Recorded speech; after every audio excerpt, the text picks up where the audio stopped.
Judges chapter 5. Then Deborah and Barak the son of Abinoam sang on that day, saying, because the leaders took the lead in Israel, because the people offered themselves willingly. Be blessed, Yahweh, hear, you kings, give ear, you princes. I, even I, will sing to Yahweh. I will sing praise to Yahweh, the God of Israel. Yahweh, when you went out of Seir, when you marched out of the field of Eden, the earth trembled, the sky also dropped. Yes, the clouds dropped water. The mountains quaked at Yahweh's presence, even Sinai at the presence of Yahweh, the God of Israel. In the days of Shamgar the son of Anath, in the days of Yael, the highways were unoccupied. The travelers walked through byways. The rulers ceased in Israel. They ceased until I, Deborah, arose, until I arose a mother in Israel. They chose new gods. Then war was in the gates. Was there a shield or spear seen among 40,000 in Israel? My heart is toward the governors of Israel, who offered themselves willingly among the people. Bless Yahweh. Speak, you who ride on white donkeys, you who sit on rich carpets, and you who walk by the way. Far from the noise of archers, in the places of drawing water, there they will rehearse Yahweh's righteous acts, the righteous acts of his rule in Israel. Then Yahweh's people went down to the gates. Awake, awake, Deborah. Awake, awake, utter a song. Arise, Barak, and lead away your captives, you son of Abinoam. Then a remnant of the nobles and the people came down. Yahweh came down for me against the mighty. Those whose root is in Amalek came out of Ephraim. After you, Benjamin, among your peoples. Governors come down out of Machir. Those who handled the marshal's staff came out of Zebulun.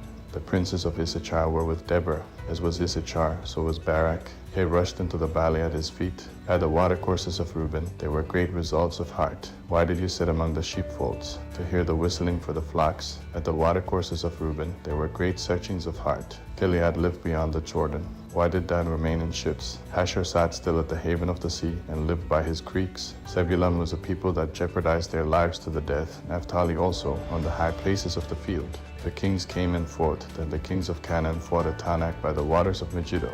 They took no plunder of silver. From the sky the stars fought. From their courses they fought against Sisera. The river Kishon swept them away, that ancient river, the river Kishon. Thy soul, march on with strength. Then the horse hoofs stand because of the prancing of their strong ones. Curse Meroz, said Yahweh's angel. Curse bitterly its inhabitants, because they didn't come to help Yahweh against the mighty. Yael shall be blessed above women, the wife of Heber the Kenite. Blessed shall she be above women in the tent. He asked for water. She gave him milk. She brought him butter in a lordly dish. She put her hand to the tent peg, and her right hand to the workman's hammer. With the hammer she struck Sisera. She struck through his head. Yes, she pierced and struck through his temples. At her feet he bowed, he fell, he lay. At her feet he bowed, he fell. Where he bowed, there he fell down dead. Through the window she looked out and cried. Sisera's mother looked through the lattice. Why is his chariot so long in coming? Why do the wheels of his chariots wait? Her wise ladies answered her. Yes, she returned answer to herself. Have they not found? Have they not divided the plunder? A lady, 2 ladies to every man. To Sisera a plunder of dyed garments, a plunder of dyed garments embroidered, on both sides, on the necks of the plunder. So let all your enemies perish, Yahweh, but let those who love him be as the sun when it rises in its strength. Then the land had rest 40 years.